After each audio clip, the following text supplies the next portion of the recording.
ଲଘୁଚାପ ନେଇପାରେ ବାତ୍ୟାର ରୂପ। 16 ତାରିଖ ବେଳକୁ ଅଧିକ ହେବ ଘନୀଭୂତ। ବଙ୍ଗୋପସାଗରରେ ଲଘୁଚାପ ନେଇପାରେ ବାତ୍ୟାର ରୂପ।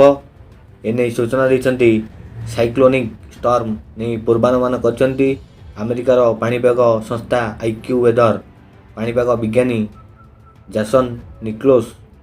ସେ ପୂର୍ବାନୁମାନ କରିଛନ୍ତି ଆସନ୍ତା ସପ୍ତାହରେ ଆରମ୍ଭ ହୋଇପାରେ ବଙ୍ଗୋପସାଗରରେ ଏକ ଲଘୁଚାପ, ଯାହାଫଳରେ ଏହା ଘନୀଭୂତ ହୋଇ ବାତ୍ୟାର ରୂପ ନେଇପାରେ। ପରବର୍ତ୍ତୀ ସପ୍ତାହ ଶେଷ ଆଡ଼କୁ ହୋଇପାରେ ବାତ୍ୟା।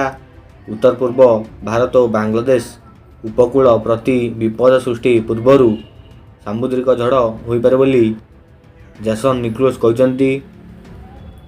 ତେବେ ବାତ୍ୟା ନେଇ କୌଣସି ପୂର୍ବାନୁମାନ କରିନି ଭାରତୀୟ ପାଣିପାଗ ବିଭାଗ। ଆଇଏମ୍ଡି ପୂର୍ବାନୁମାନ କରିଛି 14 ତାରିଖ ବେଳକୁ ଦକ୍ଷିଣ ପୂର୍ବ ବଙ୍ଗୋପସାଗରରେ ଏକ ଲଘୁଚାପ କ୍ଷେତ୍ର ସୃଷ୍ଟି ହେବା ସମ୍ଭାବନା ରହିଛି। ପରବର୍ତ୍ତୀ ସମୟରେ ଘନୀଭୂତ ପଶ୍ଚିମ ଉତ୍ତର ପଶ୍ଚିମ ଦିଗରେ ଗତି କରିବ। 16 ତାରିଖ ବେଳକୁ ଅଧିକ ଘନୀଭୂତ ହୋଇ କେନ୍ଦ୍ରୀୟ ପାର୍ଶ୍ୱବର୍ତ୍ତୀ ଦକ୍ଷିଣ ବଙ୍ଗୋପସାଗର ଅଞ୍ଚଳର ସମ୍ଭାବ୍ୟ ଲଘୁଚାପ ଅବତାପରେ ପରିଣତ ହେବା ସମ୍ଭାବନା ରହିଛି।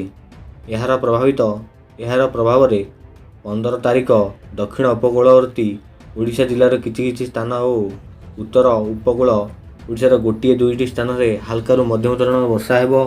ଏନେଇ ସୂଚନା ଆସିଛି। ଆସନ୍ତା ସପ୍ତାହରେ ବାତ୍ୟାର ରୂପ ନେଇ ଓଡ଼ିଶା ଛୁଇଁବ ଆଉ ଏକ ନୂଆ ବାତ୍ୟା। ଭିଡ଼ିଓଟି ଭଲ ଲାଗିଲେ ଲାଇକ୍, କମେଣ୍ଟ, ସେୟାର ଏବଂ ସବସ୍କ୍ରାଇବ୍ କରିବେ।